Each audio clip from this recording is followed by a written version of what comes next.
રાજ્યના ગૃહમંત્રી હર્ષ સંઘવી અવારનવાર મીડિયા સમક્ષ નિવેદન આપતા હોય છે અને કહે છે કે ગુજરાતમાં જે અસામાજિક તત્વો છે, અસામાજિક તત્વો ગુનાહિત પ્રવૃત્તિ કરશે તો પોલીસ તેમના પગ ધ્રુજાવશે. પરંતુ રાજ્યના ગૃહમંત્રી હર્ષ સંઘવીને ખબર નથી કે હવે તો એમડી ડ્રગ્સના મુદ્દામાલ સાથે ભાજપના નેતા પકડાણા છે અને આ નેતાના શું પોલીસ પગ ધ્રુજાવશે ખરા, તેની વિગતે ચર્ચા આ વિડીયોમાં કરવી છે. વૈષ્ણવજન તો તેને કહીએ જે પીડ પરાઈ જાનાને રે. નમસ્કાર, હું છું દિનેશ ઠાકોર. નવજીવન ન્યૂઝમાં આપનું હાર્દિક સ્વાગત છે. વાત વાવથરા જિલ્લાની છે. આમ તો વાવથરા જિલ્લામાં થોડા મહિના અગાઉ વડગામ ધારાસભ્ય જિગ્નેશ મેવાણી દ્વારા પોલીસ મથક જે છે ત્યાં આગળ પોલીસની હાજરીમાં તેમને ઉપાડો લીધો હતો અને કહ્યું હતું કે વાવથરા જિલ્લામાં એમડી ડ્રગ્સને જે રવાડે ચડેલા જે યુવાધન છે, આ યુવાધન બરબાદ થઈ રહ્યું છે અને તેને રોકવા માટે પોલીસને અપીલ કરી હતી. જોકે જિલ્લા પોલીસ વડા ચિંતન તરૈયા દ્વારા કડક સૂચના આપી અને સૂચના આપ્યા બાદ પોલીસે કડક એક્શનમાં આવી. જોકે એસઓજી જે પોલીસ છે, એસઓજી પોલીસ વાહન પેટ્રોલિંગમાં હતી તે દરમિયાન એક ગાડી હતી અને આ ગાડી આવતાની સાથે તેને રોકવામાં આવે છે અને તેની તપાસ કરવામાં આવે છે. જોકે તપાસ કરતાની સાથે આ ગાડીમાંથી 66.750 ગ્રામ જેટલું એમડી ડ્રગ્સ ઝડપાણું અને તેની સાથે 3 ઈસમો ઝડપાયા. જોકે આ 3 જે ઈસમો છે, આ ઈસમોમાંથી એક ભારતીય જનતા પાર્ટીના યુવા જે ઉપપ્રમુખ છે તે છે ત્યાં અને તેનું નામ છે સુરેશ ત્રિવેદી. અને આ જે સુરેશ ત્રિવેદી છે, આ સુરેશ ત્રિવેદીના મોટા ભાઈ મહેશ ત્રિવેદી જે થરાદ નગરપાલિકા છે, આ નગરપાલિકાના કોર્પોરેટ તરીકે હાલમાં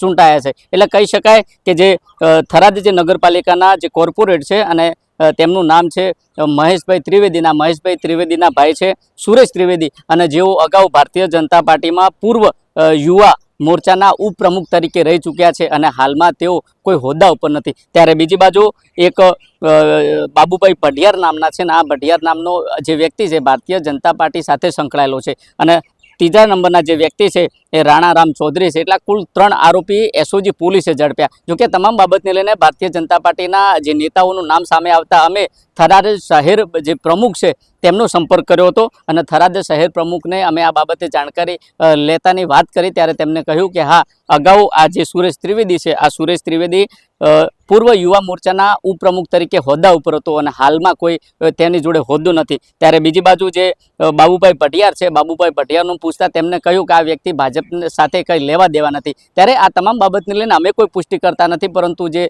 લોકો છે લોકોના મુખ્ય ચર્ચાઈ રહ્યું છે. ત્યારે સવાલ એટલો છે કે એક બાજુ રાજ્યના ગૃહમંત્રી હર્ષ સંઘવી એવું કહે છે કે અસામાજિક તત્વો જ્યારે ગેરકાયદેસર પ્રવૃત્તિ કરે છે ત્યારે તેમના પગ ધ્રુજાવી દેવા પોલીસને આદેશ આપે છે. પરંતુ જે પ્રકારે વાવથરા જિલ્લો છે ને, વાવથરા જિલ્લામાં આ પ્રકારે ભારતીય જનતા પાર્ટી સાથે સંકળાયેલા અને તેની વિચારધારા સાથે સંકળાયેલા લોકો ડ્રગ્સ સાથે ઝડપાણા છે. ત્યારે પોલીસ કેવી કાર્યવાહી કરે છે, જોકે તમામ બાબતને લઈને એસઓજી પીઆઈ શું કહી રહ્યા છે તે પણ તમે સાંભળો.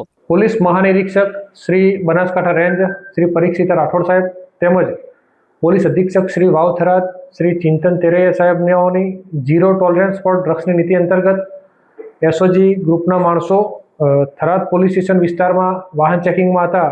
તે દરમિયાન એક સ્વિફ્ટ ગાડી નંબર GJ1RW 4004 રોકી તપાસ કરતા સીટની પાછળની બાજુ બેઠેલ ઈસમ રાણારામ ગજારામ જાતે ચૌધરી રહે દાતા, સરણાવ, તાલુકો સાચોર, જિલ્લો રાજસ્થાન વાળાના કબજામાંથી માદક પદાર્થ મેફેડ્રોન 66.750 ગ્રામ જેની કુલ કિંમત છે 2,250,000 રૂપિયા તેમજ મેફેડ્રોન મંગાવનાર ગાડીમાંથી ગાડી ચાલક સુરેશભાઈ ડાયાલાલ ત્રિવેદી રહે થરાદ પારસનાથ સોસાયટી તેમજ બાજુમાં બેઠેલ મંગાવનાર ઈસમ બાબુભાઈ હીરાજી જાતે પઢિયાર રહે શિવનગર થરાદ વાળાને પકડી કુલ 7,250,000ના મુદ્દામાલ સાથે થરાદ પોલીસ સ્ટેશન ખાતે NDPS એક્ટ હેઠળ કાર્યવાહી કરવામાં આવેલ છે અને વાવથરા જિલ્લા પોલીસે ઝીરો ટોલરન્સ ફોર ડ્રગ્સની નીતિ અંતર્ગત કાર્યવાહી કરેલ છે.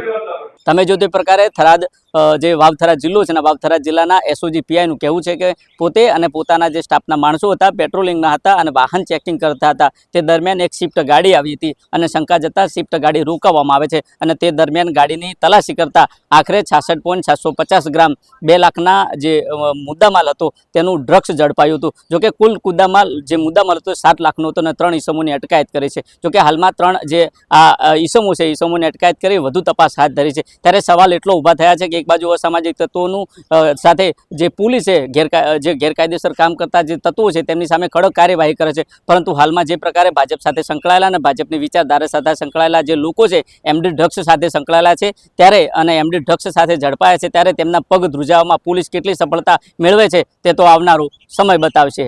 દિનેશ ઠાકોર, નવજીવન ન્યૂઝ, વાવ થરાદ.